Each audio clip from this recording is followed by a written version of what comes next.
আমার যতটুকু অবজারভেশন আছে এই দেশের নিয়ে, আমি তো প্রত্যেকটা থানায় কম বেশি গেছি, 630টা থানায় আমি ঘুরেছি। এমন এমন থানায় গেছি যেখানে মুসলমান একেবারেই নেই, সব উপজাতি। ওই যে থানসি, এরপরে লামা, ও সমস্ত এলাকায় মুসলমান একেবারেই কম, আলী কদম, এই জায়গাগুলোতে গিয়ে তাও দেখেছি বাস্তবতায় এতটুকুই আমি পাচ্ছি। সারা বাংলাদেশের এই 56,000 বর্গ মাইলে, এটা সত্য কথা, এই জন্য আমি বলছি, না বলতাম না। নবীদের হাদিস ছিল, তোমাদের সময় তোমাদের ভেতরে ইসলাম কায়েমে অগ্রগামী যারা, সেই দলকে সাপোর্ট করা, পেছনে থাকা, ইত্তেবা করা, অনুসরণ করা তোমাদের দায়িত্ব। এ দায়িত্বকে আমি নিজে দিলাম না নবীজি দিয়েছেন? এই বাংলাদেশে আপনি বলেন তো আপনার বিবেক দিয়ে, ইসলাম এখন ব্যক্তিগত জীবন থেকে আন্তর্জাতিক জীবন পর্যন্ত কায়েম করতে পারে এই দেশে জামাত ইসলামী বাংলাদেশ। আপনি এটা মানেন আর না মানেন, এইটাই সত্য। এরা যেমন ইউনিয়নের মেম্বার চালাতে পারে, এরা তেমন মন্ত্রী চালাতে পারে। এবং এই দেশে অলরেডি প্রমাণ হয়ে গেছে, 2 জন জামাতের মন্ত্রী ছিল, তাদের 1টা টাকা দুর্নীতি পাওয়া যায়নি। 260 জনের উপরে উপজেলা চেয়ারম্যান ছিল, 1টা টাকা দুর্নীতি পাওয়া যায়। প্রায় 1000-এর উপরে ইউনিয়ন চেয়ারম্যান, 1500-র উপরে মেম্বার, 1টাকেও আমি দুর্নীতির কোনো কিছুতে পাইনি। তা আমি আর কি দেখাবো আপনাদের? আর কি দেখতে চান? এরপরও বলে না নিয়ে আসেন। কি নিয়ে আসবো? এর চাইতে ভালো মানুষ নিয়ে আসতে হলে পৃথিবীর মানুষ দিয়ে হবে না, ফেরেশতা লাগবে। কি কথা বলে না কেন? আমাদের সাথেই তাদের চলাফেরা, তাদেরও অভাব আছে। কিন্তু এই মানুষগুলো আপনাদের এই এলাকারই তো জামাই, মাওলানা মতিয়ার রহমান নিজামী। বলেন তো, এই মানুষটা মন্ত্রী ছিল, মেম্বার না, চেয়ারম্যান না, উপজেলা চেয়ারম্যান, মেয়র না, এমপি না, উনি মন্ত্রী ছিল। আপনি টের পাচ্ছেন? সেদিন আমার সিঙ্গাপুরে একজনের সাথে দেখা হয়েছিল, অনেক বড় বিল্ডিং, বিশাল।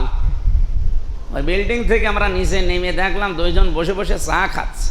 একটু সালাম দিলাম, গিয়ে বলছো হুজুর সালাম দিলেন, আমরা আগেই পালিয়েছি। আপনি পালাইলেন কেন? আপনার না 620টা বাড়ি ধরা পড়েছে। ওনার বাড়ি কয়টা? 620টা। আল জাজিরার রিপোর্ট, 620টা বাড়ি তার। সাইফুজ্জামান কি যেন নাম, জাভেদ, ভূমি মন্ত্রী ছিল যেটা, ওইটা, আর একজন মন্ত্রী, 2 জন দেখে বসে বসে নিচে বসে আছে। আপনারা এখানে কেন? আপনারা থাকবেন আপনার বাড়িতে। হ্যাঁ, বাংলাদেশের বাড়ি না, জনগণ পড়িয়ে দিয়েছে, ভেঙে ফেলেছে, আর বাড়ি নেই। আপনাদের তো সাহেব পাড়া আছে, মালয়েশিয়াতে ওরা সাহেব পাড়া বানিয়েছে, সিঙ্গাপুরে ওদের নিজেদের বিল্ডিং আছে, ওরা বেগম পাড়া আছে, এত দেশে ওদের বাড়ি, কিন্তু থাকে হোটেলে। এক এক রাতে ভাড়া হচ্ছে লাখের উপরে। আপনি বাড়িতে থাকতে পারেন না? বলছে না হুজুর, ওখানে যে মায়ের খাবো। 20 লাখ বাঙালি থাকে এই মালয়েশিয়া, যদি দেখতে পায় আমার পিটিয়ে ভক্ত বানিয়ে ফেলবে। আপনার কাছে দোয়া চায়, আপনি দোয়া করেন, ওর জন্য দোয়া আসে। 620টা বাড়ি বানিয়েছে শয়তান। আমার বাবার একটা বাড়ি মাত্র, তাই আমি থাকতে পারি না। বছরের ভেতরে মনে হয় 3 মাসও বাড়ি থাকা হয় না। আর এই লোকটা কি করেছে? কি করলেন আপনি এতগুলো বাড়ি বানিয়ে? মাওলানা মতিয়ার রহমান নিজামীর বাড়ি, একজন মন্ত্রী, চারিদিকে মাটির দেওয়াল, ওপরে টিন।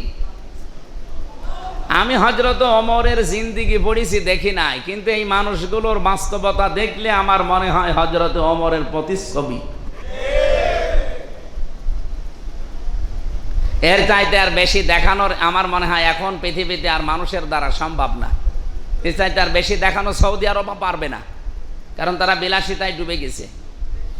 কিন্তু এই মানুষগুলো বাংলাদেশে, এই বাঙালি মুসলমানেরা, এরা নিজেরা আমাদের সাথে মেশে, আমাদের সাথে চলাফেরা করে। ওদেরও অভাব অনটন আছে, আমাদের মতো সব প্রয়োজন তাদের আছে। কিন্তু দুনিয়াকে এইভাবে করে ত্যাগ করে টিকে থাকার মতো মানুষ, এদের রক্তের কারণে আজ বাংলাদেশে ইসলাম এত উর্বর। আপনি কি মনে করছেন যে আপনার দ্বারা কি করেছেন? আপনি, আপনার দ্বারা কি হয়েছে বলেন? কিছুই হয়নি।